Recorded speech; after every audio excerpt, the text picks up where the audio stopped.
extent, good evening and welcome to QI, where tonight the joint is jumping. Lots of hoops to get through, so let's meet our jumpers. Our classy thoroughbred, Julian Clary.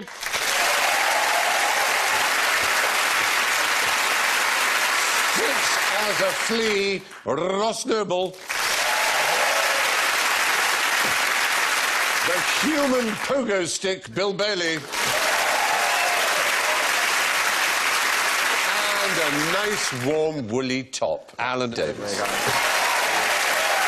we are. So they've all got buzzers, and Julian goes. Jump around. Jump around. Well, I'm not happy. Something to do jumping in there, I believe, in the pop music sphere. Ross goes. Good overbite. That also had jump. Bill goes.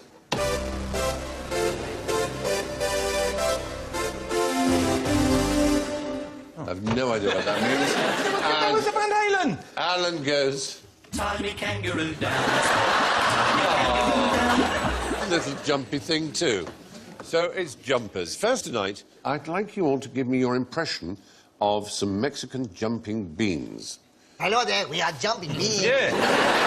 Good jumping, we cannot help ourselves. No. La cucaracha, la cucaracha. Say, They're not doing anything, they're there not is jumping. a slight embarrassment here. What's happened? We ordered the Mexican jumping beans over the internet. Oh. And they arrived in fully jumping form. Oh. But they have since died. I think this is... You've been had. This is a hazelnut. It Yeah. looks like... I know it looks like a hazelnut. Yeah. and here they are. It's more like Mexican fidgeting beans. Yeah. Can I just say that in a wildlife documentary, it's a pretty poor excuse, isn't it? Yeah, it is. If this was a wildlife program, here's these. We had some snakes earlier, but when they came in the post, DHL tried to wedge them through the. I know, it's deeply shaming. How were they mistreated then? What's Well- happened? Because Springwatch will hear of this. Can we revive them with some powdered Doritos? Play some Mexican music and they'll be up and running again. Oh, no. I'll just crack one open. There's something in it. Yes, there is. Tiny battery. Yes. There's a creature. There is a creature in there. There's a larva. A larva which has now sadly died, as you. They've Where hatched. did They've you get them become... from? Is it a flea of some kind? Is it a coleoptera? Is it from the coleoptera? You wanted to say beetle, aren't you? I want to say beetle. I said coleoptera. Which just is to try and even hit- a really smart way of saying Yeah, beetle. because this is that sort of programme, isn't it? It's not BBC Actually, Breakfast, is it? Where I they- want it you to is, say but no- not Coleoptera, but Lepidoptera. Oh, you mean butterflies? Well, No. moths. Moths? Yes. They're the larva of a moth. Ah, right. And to be fair, they are seeds, not beans. Yeah. Up to 20 million of them are exported from Mexico every year around the world For, as a novelty. comedy purposes. Yeah, for comedy purposes. Anyway, the Mexican jumping bean isn't really a bean, but it does jump, and it does come from Mexico, from the Sonoran Desert, in fact. Oh, right. In Sonora, we're going to stay. What's unusual about Bailey's pocket mouse? Wait a minute.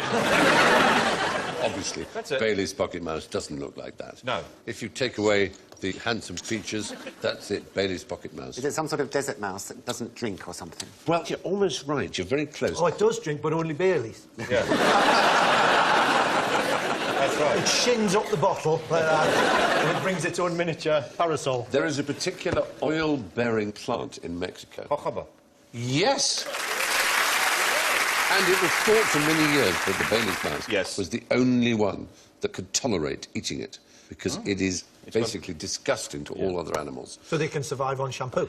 Well, that's the point, yeah. It has then become a useful oil. Since whaling stopped, it has some of the same properties as whale oil. A lot easier to apprehend. Yeah, than a whale. Exactly. You just get hold of a jojoba plant and it gives off this oil. But very few animals eat it, and very few animals are tolerant of it. It's a disgusting oil. Well, not if you're a Bailey's mouse, it's not. Exactly. And it was thought to be the only animal that could eat it. And in fact, 3 others have since been discovered that are also capable of surviving. Pete Burns. Jojoba. Pete Burns is one. Sean Ryder is another. And Bez, yeah. Your 3 go-to jojoba guys. As an oil, it's a laxative, and so some people use it as a frying oil, so that when you fry things in it, it just runs through you. So it's just a good way of keeping you on the diet. But mostly jojoba is used for Shampoo. Your skin. Your skin, shampoo, cosmetics. Yes. Who was it who made jojoba famous? Connolly. Billy Connolly, exactly, did a famous routine about jojoba. What the fuck's that? Jojoba? Jojoba? He has a way of repeating words, Billy Connolly, that I remember many years ago, when for the first time he was elected president of Israel, and I got this phone call. Billy Connolly was? No. Hey, I tell you what. I may have phrased this the wrong way, but this particular person had been, and the phone rang, and it was Billy Connolly. He didn't introduce himself. He just went, Benjamin Netanyahu? And I said, what? He said, Benjamin Netanyahu? And I said, sorry, who is this? He went, Benjamin Netanyahu? What's that about? For fuck's sake, Benjamin Netanyahu? And then he put the phone down. I thought, it was Billy Connolly riffing on the name Benjamin Netanyahu. Yeah, and he would have done the same with jojoba. Jojoba. The month before November, that was the joke, wasn't That, exactly. Sometimes Paul O'Grady phones me up and just goes, then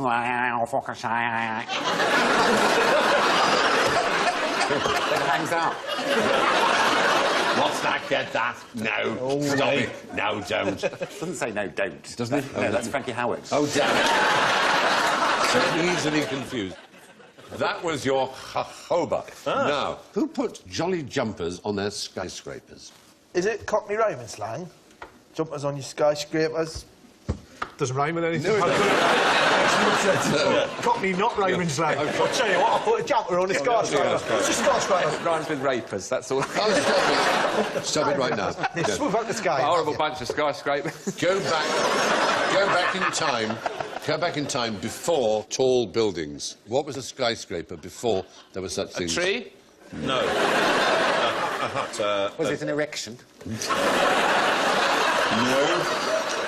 No, it wasn't that. Well, some sort of plane or aviation device. Was it an aviation device? Look at the picture, look at the picture. sail. and think. Oh, A mast. Yes, the top one was called the skyscraper. But above it, there would be another one, which was called the Jolly Jumper. And the Jolly Jumper was the highest sail on a boat. So it would be a sailor who would put a Jolly Jumper on a skyscraper. Isn't that pleasing? That is quite interesting. Yeah, I'm glad you're interested. The other... Crow's nest? Vest. Spinnaker, football commentator. But anyway, talking on skyscrapers and jumping is, of course, our theme. There's a famous kind of jumping that originated in Polynesia.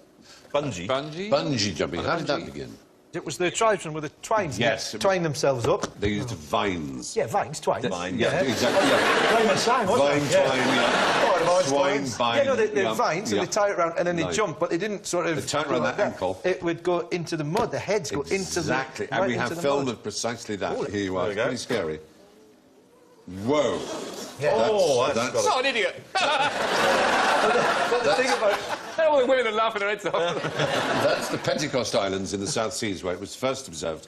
And do you know who brought it to the world's attention? Butlins. No. It was David Attenborough, 50 years ago, did a documentary in which he showed this, and then Oxford Dangerous Sports Society started doing it off Clifton Suspension Bridge. Yes. But the first official bungee jumping was done by A.J. Hackett in New Zealand. Exactly. Queenstown. Oh, yeah. Near Queenstown. There's the bridge, and you're about to see a superhero, a man of astounding courage and bravery, Yeah. do a bungee jump off the original A.J. Hackett bridge. There he is. Can you see him there? He's fat. It's me! There I am. That was me bungee jumping just earlier this year, in fact. Goodness me. And do you know, the weird thing is, I am the biggest coward in the world. The moment I was picked up by the relief boat that picked you up, I said, I want to do it again. The adrenaline surge is so enormous. It is the biggest fun I've ever had. And does it pull at your ankles? Well, the major problem usually is detached retinas, actually. Yes. People get pop-eyed. What about when we went scuba diving and your mask was too tight? Oh, yeah, I don't His eyes nearly came out of his head. He was inside the mask. And he's massive eyes. We're all going, look at Bill. Check he's all right, check he's all right. And when we found out it was all right, I laughed. No, can I just... Wait, rewind. Can we just go back to the bit where you said, when you checked we were all right, you laughed, man. You were laughing from the minute my face came out of the water. There was blood. There was blood pouring out of my eyes. Yeah, had no idea. You had no idea. I had no idea. I was Couldn't going, feel what? anything. People were going, oh my God! Oh my God! I went, what? Like Carrie or something with blood streaming from my eyes. You didn't get eyeballs. It took quite a long time for them to recede as Yes, well. it did. And a lot of laughing was I going on. thought you had some sort of magnifying mask on, but when you took the mask off, they were still enormous. Enormous. Oh. Anyway, there's an even more extreme form of jumping, which is bungee in the dark, where you can't tell how far you've fallen. And That's a cocktail. Bungee in the dark, please. You have no idea how far you're going to fall. what are bungee ropes usually made of?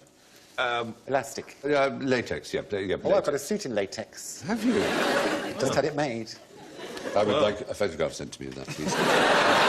In 2008, one Carl Dionisio used one made from 18,500 watts joined together. Socks. Also latex. Elastic bands. Condoms. Ladies. Condoms is the right answer. That's the greatest condom bungee of all time. If they all inflated, it would be like the scene from Up when the house takes. It would indeed. And was there just loads of really tired women just in his garden? Yes. Anyway, so jumping off a bridge turns out to be as easy as falling off a log. Now, how could these weights give you an extra 6.5 inches? Hang them from your cock.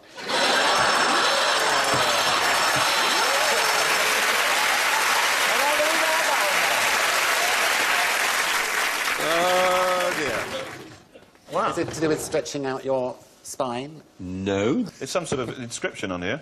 Yes, in what language? Sort of sound Greek, was it? Just if we Greek put- is the right answer. Is it Greek? Oh, Yeah, right. it's a Greek this is the object. new Greek currency.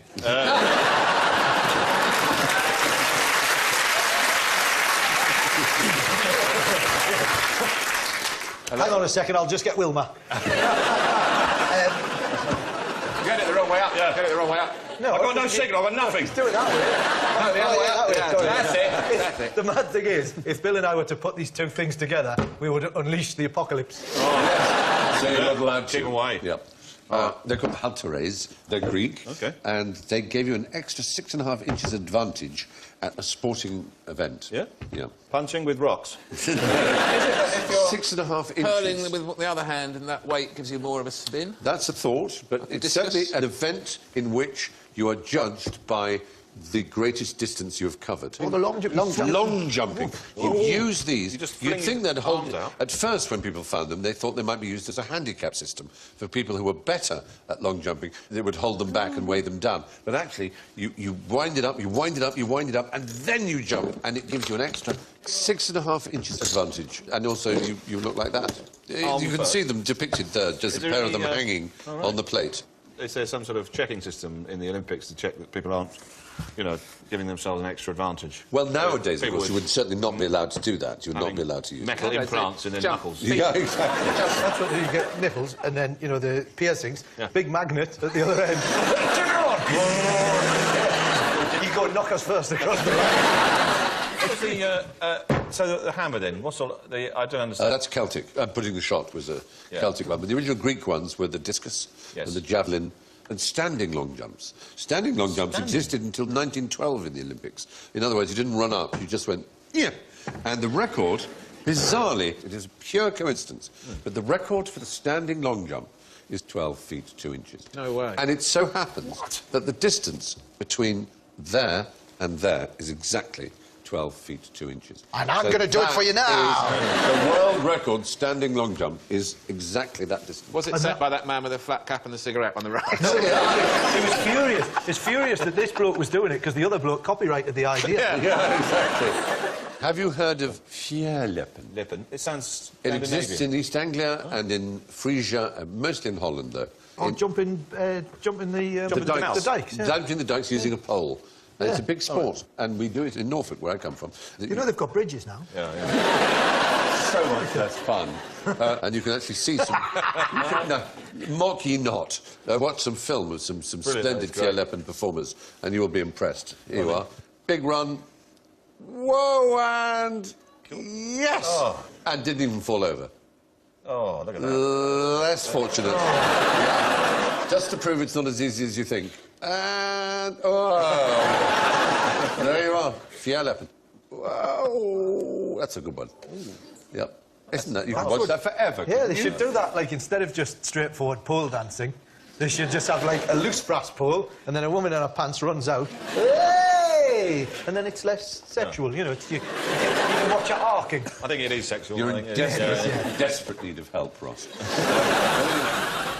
Now, you have some jump leads and some bits of old phone. Show me how to telephone a catfish. Oh. Jump leads and bits of phone, all right? Phone. I want you actually to show me, Yeah, oh yeah, sorry. using these implements, That's real. how you would Oh, sorry. telephone. We thought you said foam. We No. were looking for a sponge. What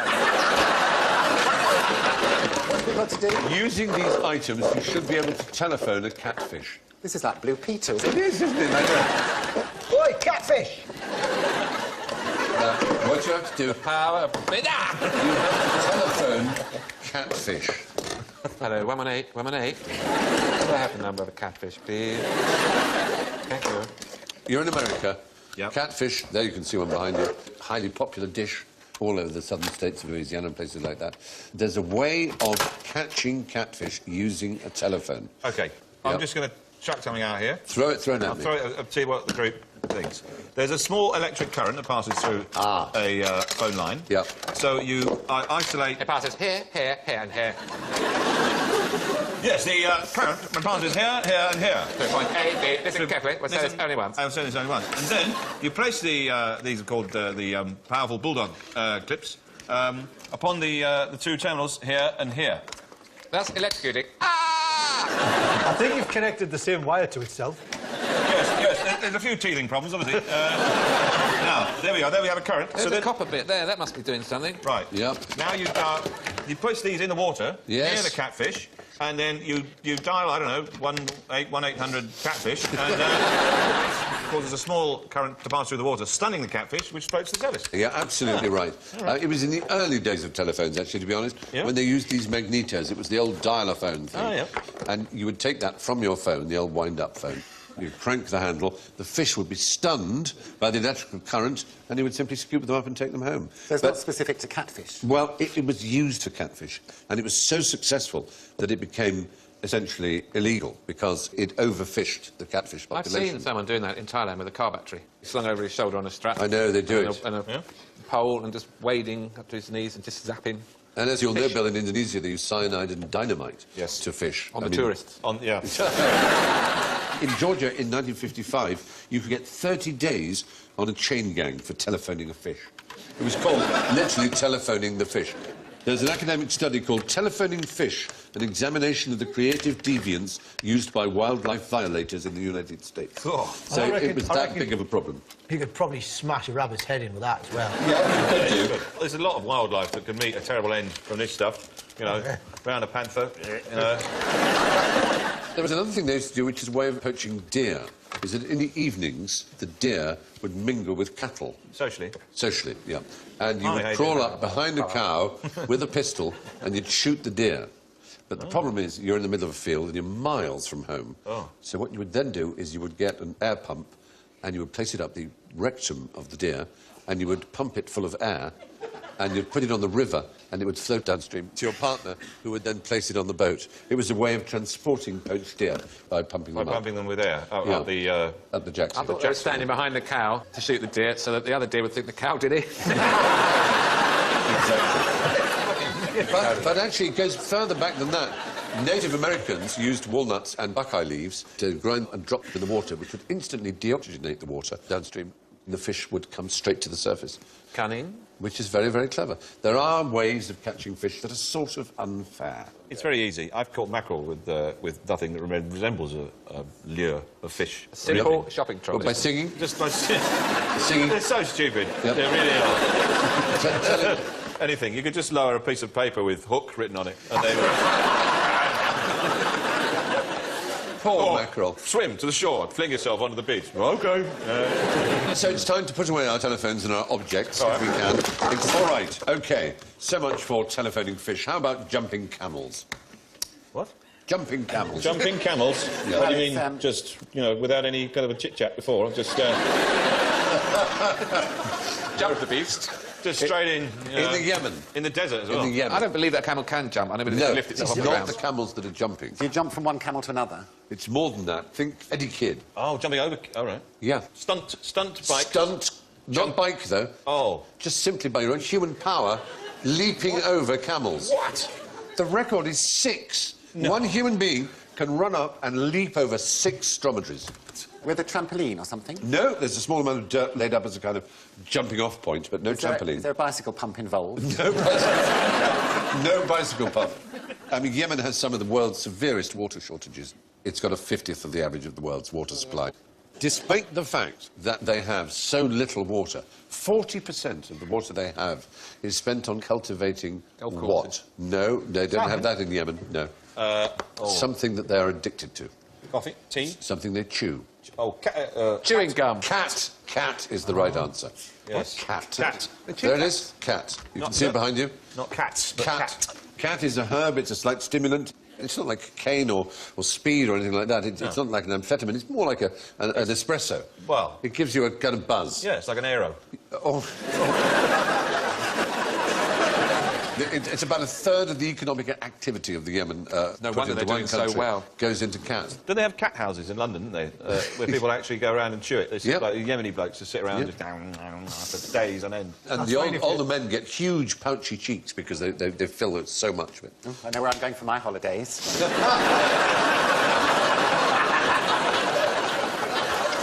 All right. OK. So, while we're there, what did the environmentalists say to the camel? Stop farting. They produce a lot of methane. Yes, they do. Where in particular? Out their arse.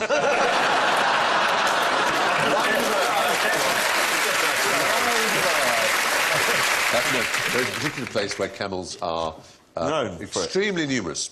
Where- Egypt. Yes, but this is a place Oh, no, where... Australia. Is it Australia? Australia. We've got more wild camels in Australia than anywhere else on the planet. Exactly. They have the highest number of feral camels. In fact, they have 1.2 million of them. I like rats. They're vermin. Yeah. They get in your house. Yeah, It's and a you can nightmare. see the... only that sign could be down. Australia, couldn't it? Look at it. Camel, wombat, kangaroo. But the fact is, they export them to Arabia for meat right, they and do, for yes. racing. Because they're a finer sort of species of They were camel. brought over originally as a pack animal to Australia. They seemed very natural because Australia's a dry country and camels survive well, obviously, in dry climates. People thought perfect, but of course they bred and they bred and they bred, and suddenly you've got these 1.2 million camels. Yeah. And they do an enormous amount of anal wind expulsion. They were on a download. 45... It's actually... They supported or catch To up be with fair to in the them, dark. to be fair to them, it's not so much anal as oral. It's yeah. 45 kilograms of methane a year. Oh, God, you wouldn't want to stick one of them in a river, would No. you? You'd put it in It's like the a equivalent speedboat, of a wouldn't you? metric- I've shot a camel. It's the equivalent of a metric ton of CO2 in its Whoa. impact on global warming. It's quite extraordinary. It's a sixth the amount of the average car.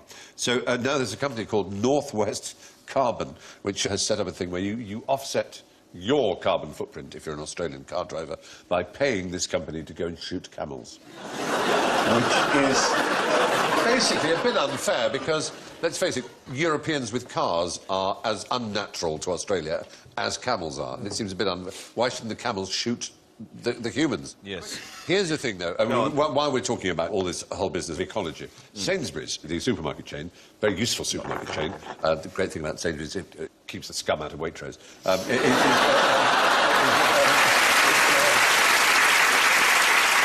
All right, here's an initiative announced by Sainsbury's. Go on. By reducing the diameter of the tube of a loo roll from 123 millimetres to 112 millimetres, right? Just 11 millimetre reduction, they will be able to fit more rolls into the same lorry.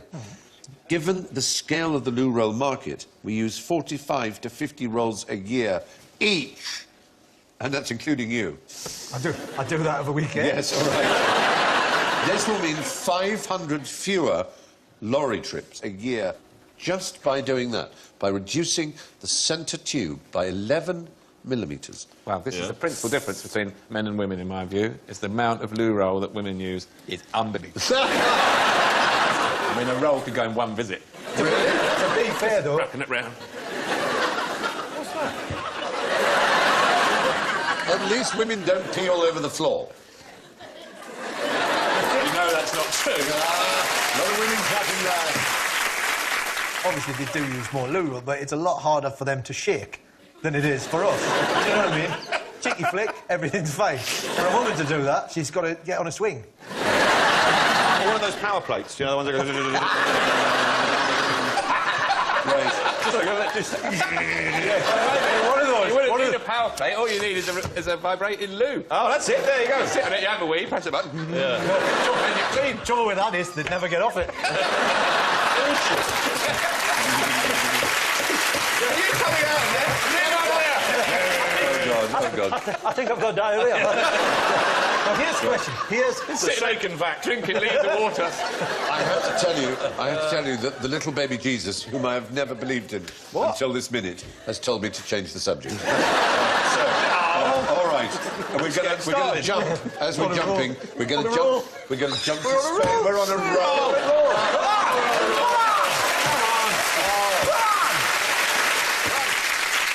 Why do these babies have nothing to fear?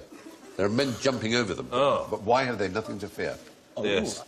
It's a real event that happens in Spain. Baby jumping. Baby jumping it's the baby jumping festival El Colacho. El Colacho. Yes, of course. Near Burgos in northern Spain, in Right. the Castillo de Murcia.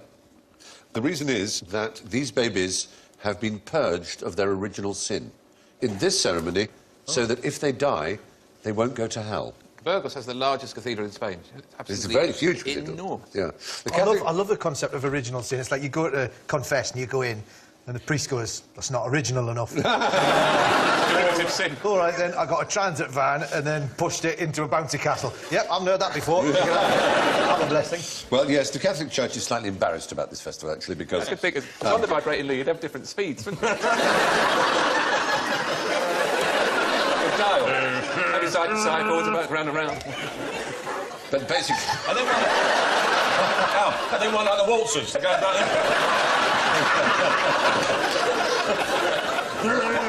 There are no reports of injured babies.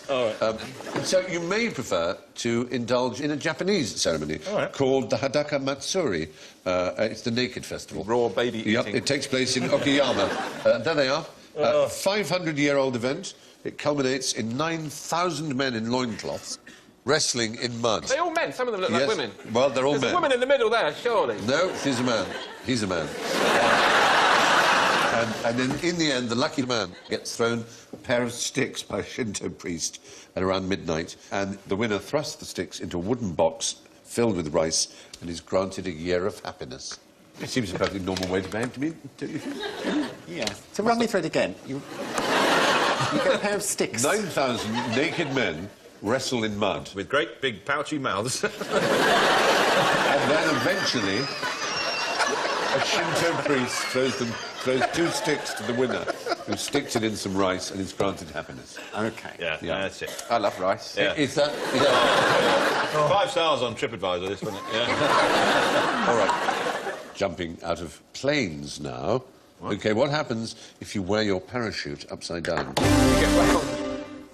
You're going to say you get back on a Yes, plane? Bill, you're in first. I was going to say that it comes out the wrong way, and you're fine. It's inside out. Yes. You go upwards and you get back on the plane. I would think you'd be all right, wouldn't you? The parachute would catch the air anyway and it would open. I have some experience of this. Yes, go on, tell us. I've done a tandem jump. I was once tossed through a hatch strapped to a red devil.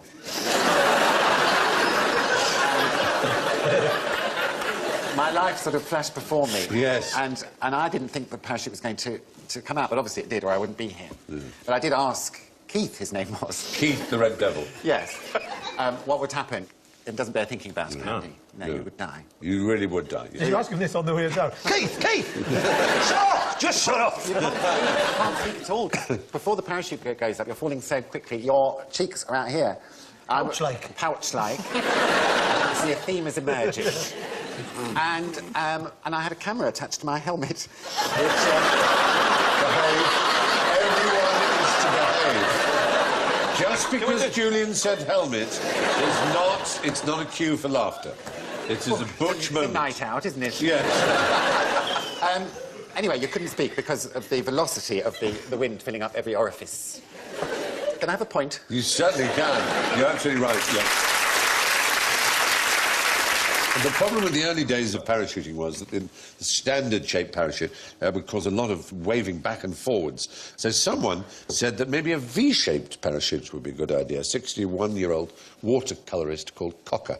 Oh, Cocking, I beg his pardon. Cocking. Robert You have Cocking. like an innuendo buzzer there. Every No, time- every time his there's a name was cock helmet. Robert Cocking, and he tried out in 1837 the V-shaped, and he became parachuting's first fatality. You know, there's this is probably got this on the cost, but you know that the SAS, you know how they do the old abseiling out of the helicopters? and Yes. stuff? They actually... Rappelling, you're thinking of? What? Rappelling. How dare you? Yeah. Speed rappelling. Speed rappelling. Yeah, they experimented parachuting out of helicopters, and of course the downdraft gave the thing in and they just die. Yeah. So that's why they did the rappelling, as I like to call it. Yeah. Very good. You get sucked up into the updraft, which you don't want to get sucked You up. don't want to get sucked up in it or You what? don't stop it. Cocking Pouch like mouth. Cocking tried to involve downdraft. himself in a balloon, and he went for the balloon, and he went up too fast. It was all it was a big disaster. Went anyway. up too fast. Yeah, it's Yeah. gone up too fast. He died on the spot, and the landlord of the pub where he landed charged people sixpence to look at his body, and made £10, which is quite successful. He was lying there stiff as a board. Yeah. But his widow successfully sued him, and he had to pay the £10 back. But who was it who proposed a parachute back in 1485? Proposed a parachute. Yeah, proposed, suggested the idea of a parachute. Bound to be Da Vinci. It was indeed Leonardo da Vinci. Leonardo DiCaprio. He never tested it practically. The first actual jump of a parachute was made in 1783, which is quite early, isn't it? Yes. By someone called Louis Sebastien Lenormand from a height of only 4 metres. So there we are. That's your parachuting. Now, this is fun. It's a dubious theory about jumping foxes. A dubious theory from Stephen Fry. According to researchers from the Czech Republic, foxes prefer to pounce on their prey in a northeasterly direction. As long as they do so, they are successful 73% of the time. If they jump in some other direction, they are much less successful, 18% of the time. So, the researchers think they must be using the Earth's magnetic field in some way which we don't yet understand. Dubious or not, visit foxyschmoxy.co.uk and then decide for yourself if you dare. A dubious theory from Stephen Fry. Yes, it is actually true that foxes do, the vast majority of their pounces on mice in particular are in exactly that direction. In the northern hemisphere, the magnetic field tilts downwards at about 65 degrees. Yeah. The idea is the fox searches for the spot where the angle of the sound hitting its ears matches the slope of the Earth's magnetic field. It knows it's then a fixed distance away and can accurately leap on the mouse. It seems to be that it does have some very strong bearing on the Earth's magnetic field. And while we're on the subject of snow, we should look at avalanches. What should you not do if there's a danger of an avalanche? Make a loud noise. Oh, Julian, I wish you hadn't said that. No. Although it's a convenient plot device in movies, the idea of a gunshot or a shout or a loud noise causing an avalanche is a complete fallacy. Oh, I'm sure I've seen it in a film. As I say, it does happen in films, Right. but not in real life. Look at this one here. Wow. Look at it. Look at this. Coming straight at the camera. This is scary. Look at that. Jesus. Look, I mean, that is... I'd love it if it came over Julian and Ross. And then it's going to hit the camera in any minute. Bang. All right, so we're now going to have something incredibly exciting. At least I hope it's exciting. It's a jolly jape. I do love my jolly japes. I love a jolly jape. I've got here a little... What I'm going to try and do is I'm going to try and create something that will make you think, no, Stephen, this is not possible. Stephen, I will now bow down and worship you forever. I'm going to try and create a square bubble. No. Shut up, Stephen! I'm on the verge of worshipping you forever. Yeah, exactly. How would you not be? A square bubble. Shut the all front door. So I've got this. I've got this here. Can you see that bubble there? Oh. But it's not yet Wow. square. But if I blow, No way! square bubble. Square bubble.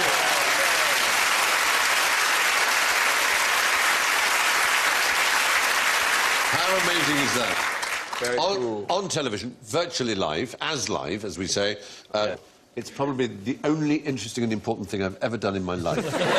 But I'm proud, and thank you for enjoying my square bubble. Oh, Well, that's the Jolly J. And on that bubble shell, I jump over to the scoreboard. I suppose I have to begin at the bottom. Julian. No. Unfortunately, you scored -7 points. Alan, you were at third place with -4. Thank you. In second place with 5 points, Ross Noble. And just 1 point ahead on +6 is Bill Bailey.